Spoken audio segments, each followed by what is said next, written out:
How we use water is one of the most important questions regarding how we manage our rivers and how many fish and wildlife species will be in our future on this planet. When you look at rivers in Utah, what you see is that rivers are life support systems. And you kind of know this. If you ever get in an airplane and you sit at the window and you look outside, even at 30,000 feet, you know where the rivers are. Not because you can look out the window and see the water, but because what you see is a corridor of green along the river. That corridor is a zone of vegetation, trees and other plants along the river corridor that is called a riparian zone. And Utah is a desert, and that means that our rivers are life support systems in between the desert regions of the rest of Utah. So our riparian zones, this corridor of vegetation along the river, provide habitat for 80% of Utah's wildlife species for at least a portion of their life cycles. This means that if we don't protect our rivers for future generations, we will not have fish and wildlife species for those future generations to enjoy as we do today. So the future of our rivers is determined by how we choose to use water. And so here in Utah, what matters is understanding how we use water, what choices we've made. So how we use water in Utah can be divided really into just two categories: farming and ranching, and everything else. And everything else is the water we use in our cities, our urban water use, or what is called municipal and industrial water use. And what's interesting about it is that our farmers and ranchers in Utah comprise less than 1% of our population, and the rest of us in Utah, we live in our cities and our suburbs, okay? And so when one looks at water use based on the difference between our farming and ranching and our cities, if you look at the population, you might at first think that most of Utah is using most of the water, but that is not the case. Even though farming and ranching is composed of an industry that is just 1% of Utah's population, our farmers and ranchers use 85% of the water in Utah. It is our farms and ranches that use 8 of every 10 gallons of water used in the state on an annual basis. Now, when one looks at how our cities use water, the thing that we consistently find is that the single biggest user of our water is this right here. This grass comprises some 70% of the water we use in our cities. This is an immense amount of water in our cities going to grow grass. It's really quite remarkable when you think about it, because if you think about all the water you use in your home all year long for bathing and cooking, for cleaning, for washing dishes and washing clothes, it's just a small percentage of the water we use annually. Most of the water we use in our cities is for this substance right here. So before somebody says we're running out of water, think about how we use water and think about what that means for the future of our rivers. Now, how we use water in our cities is really important relative to how much water other cities use. So as you can see here from this slide, this is the per person water use for some select cities in the American West. So Denver, for example, uses 142 gallons of water per person per day. So that's 142 gallons of water for every man, woman, and child in Denver. Let's look at what the average water use is of Utah's cities. As you can see here, on average, Utahns use almost 250 gallons of water per person per day. Now again, it's not that we're actually personally consuming that much inside, it's that we're using so much extra water outside on our grass. In fact, Utah is the #1 highest per person municipal water user in the entire United States. We are the biggest user, and by extension, the biggest waster of water in our cities of anywhere in the United States. And that is a problem, especially for our rivers and streams that are these life support systems for our legacy of fish and wildlife species.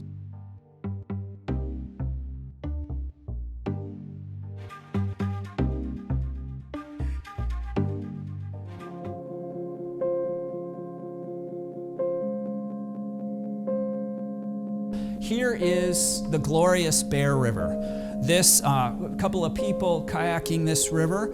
This is a wonderful river that floats off the north slope of the Uinta Mountains. As you can see, as we rise up, you can see we are looking at the Uinta Mountains off in the distance, this glorious chain of mountains. And we're on the north slope of the Uinta Mountains.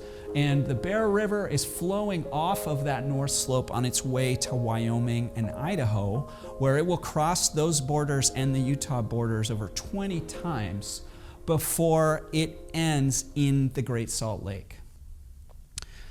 The little-known Bear River is one of the most important rivers, not just in Utah and not even just in North America. The Bear River is one of the most important rivers in the Western Hemisphere because the Bear River feeds the Great Salt Lake. The Great Salt Lake is the largest wetland ecosystem that remains in the American West. It is a massive wetland ecosystem. And because it is such a big lake with so many wetlands on it, it attracts birds that travel from every country in the Americas, South, Central, and of course, North America. There are more than 250 species of migratory birds that stop over at the Great Salt Lake during their migrations across the globe. Some 8 million individual birds call the Great Salt Lake home for at least a portion of their lives. Imagine going on a road trip. Imagine getting in the car and going a really long way in your road trip. And by the time you finally get to your destination, you open the door and you stand up and your pants fall down. Your pants fall down because you've lost 40% of your body weight. That's what happens to some of these birds. They will fly for 55 hours straight before they will drop at the Great Salt Lake wetlands, exhausted, ready to rest and refuel themselves for the next leg of their journey. So the Great Salt Lake is critical to the future survival of these migratory birds. And in turn, the Bear River is critical to the existence of the Great Salt Lake. And that little known river that we saw is the heart of the Great Salt Lake because it provides 60 to 70% of the Great Salt Lake's water each and every year. So if we don't protect the Bear River for future generations of these birds will go extinct. And you can see this map of the United States that shows the Great Salt Lake. Virtually every map of the US shows this huge lake, the Great Salt Lake. But in reality, what's happening to the Great Salt Lake is that it goes up and down. It gets bigger and smaller each year, depending on how much water is coming into the lake. And this slide shows on the right the different elevations of the Great Salt Lake over time. These different blue colors show different eras in which the lake has gotten bigger or gotten smaller. And the reason that is a concern for us and for biologists and ecologists that are concerned about the existence of these migratory birds is that there is a new proposed water project at a cost of $3 billion to divert the Bear River upstream of the Great Salt Lake. It would cost $3 billion to build 3 dams and a 100-mile-long piping system to divert the river and prevent it from entering the Great Salt Lake. that would shrink the Great Salt Lake to probably its lowest level in recorded history, drying up wetland habitat for migratory birds coming from all over the Western Hemisphere.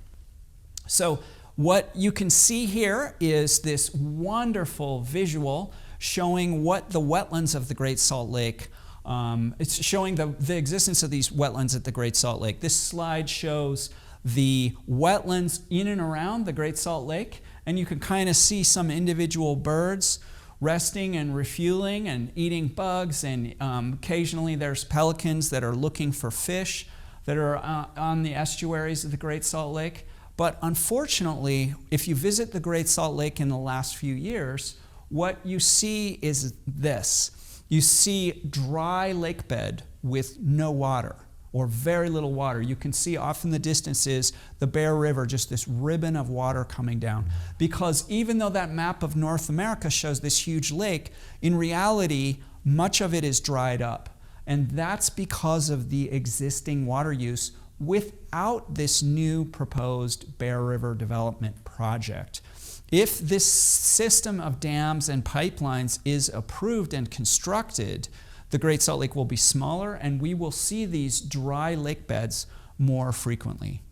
In addition to that being an impact to the birds of the Western Hemisphere, it will be a big impact on human beings because of the air quality that dry lake bed creates. This is time-lapse shown from Owens Lake in California after Los Angeles dried up this lake. We used to be looking at a vast lake here called the Owens Lake before the 1920s, when Los Angeles came in and diverted the Owens River upstream of the Owens Lake. After they diverted that water and sent it to Los Angeles, the lake disappeared and created this fine dust every time the wind blew.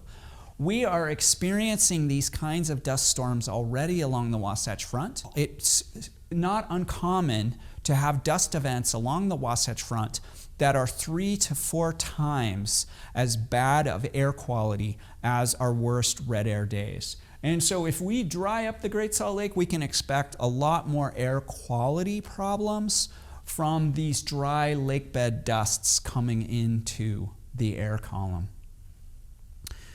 Now, I want to jump quickly into what we've also been experiencing in the last couple decades, which is climate change. You know, everybody knows that as we raise our air temperatures, it gets hotter, especially in the summer. What people don't realize is that what happens to our rivers and streams comes from our snowpacks in the winter. When we raise our air temperatures, we shrink our snowpacks, as you can see here. This was January, late January at Snowbird. And you can see very little snow in Little Cottonwood Canyon of Utah because this is what we are experiencing in our climate change world. We are experiencing warmer winter air temperatures and decreased snowpacks. For our rivers and streams, that means reduced flows in our rivers. And so here's the Colorado River near Moab, and we can see a big drop in the flows of the Colorado River over the last couple of decades as a function of our increased wintertime air temperatures and our decreased snowpacks. One of the biggest problems that we're facing in Utah on the Colorado River is another proposed water project called the Lake Powell Pipeline. The Lake Powell Pipeline is the largest new water diversion in the Colorado River Basin. That is a big statement because the Colorado River Basin is 7 states large. It's a huge watershed, a very vast area of lands that the Colorado River drains. And the Lake Powell Pipeline is the largest new water diversion out of that watershed. The Lake Powell Pipeline is a 140-mile long pipeline to take 28 billion gallons out of the Colorado River, pump it uphill 2,000 feet, and across that 140 miles of southern Utah desert.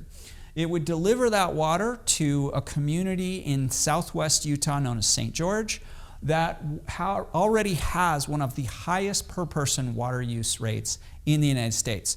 Residents in that county, Washington County, use 300 gallons per person per day.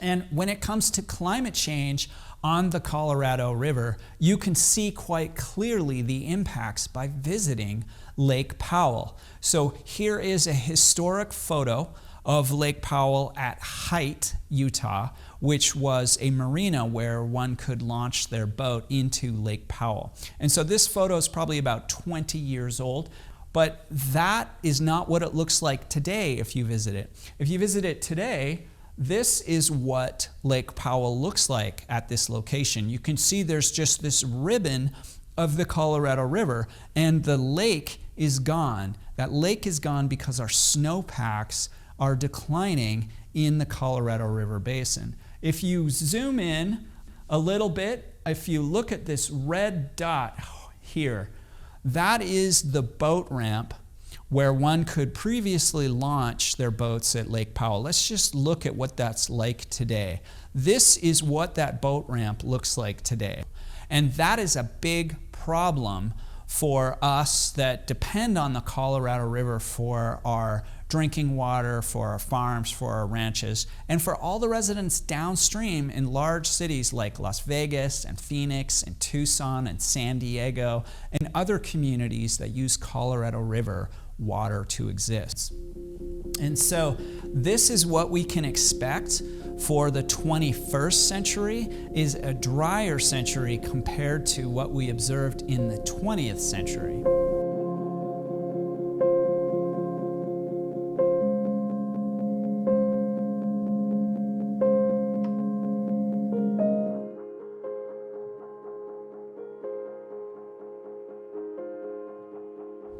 I'm Zach Frankel, Executive Director of the Utah Rivers Council, and we are a 26-year-old organization that works to protect Utah's rivers and to reduce our water use in our cities and towns. And we've been working to try and make sure that we have a sustainable water future. One of my earliest memories when I was probably 3 was jumping into a swimming pool. And I went to the very bottom of the pool and just was absolutely in love with this watery world. I just looked around and I couldn't believe how beautiful it was. And it really was my first memory of anything was water. So there I was sitting in the bottom of this pool just enjoying the scenery as a little kid, and all of a sudden this man jumped in to save me. Because my mother, of course, was standing there thinking I was drowning when all that was really happening is I was just enjoying being in the water. And since then, I've really loved water. I've always been attracted to it and wanted to spend as much time as I could in it or on it. For me, one of the best ways to paddle and visit our rivers is in a canoe. I love whitewater canoeing because it is so much fun. The beauty of the paddle and the paddling stroke is just there's all this freedom in it, and you have all this really artistry that goes into paddling, especially in your own boat by yourself, because soloing a river is just a delight. So I have been paddling Utah's rivers since I was a child. I turned 8, had my 8th birthday on the Colorado River on a river trip, and I've been enjoying Utah's rivers since then. What people don't realize about rivers in Utah is that we have some of the best whitewater wilderness paddling in the United States. What we have in abundance in the Green River and the Colorado River is runs where you can float for 100 miles or even more. You can run the Green River for an entire month without having to take out. And there aren't that many rivers in America where you can float for a month and not be floating through the middle of urban corridors. And we're lucky because both the Green and the Colorado River and many of its tributaries make for fantastic paddling. From the pristine paddling of Labyrinth Canyon on the Green River and other sections to very challenging and exciting whitewater like Westwater or Cataract Canyon on the Colorado River, We are gifted as Utahns with some of the greatest wilderness river trips that you can do in the lower 48.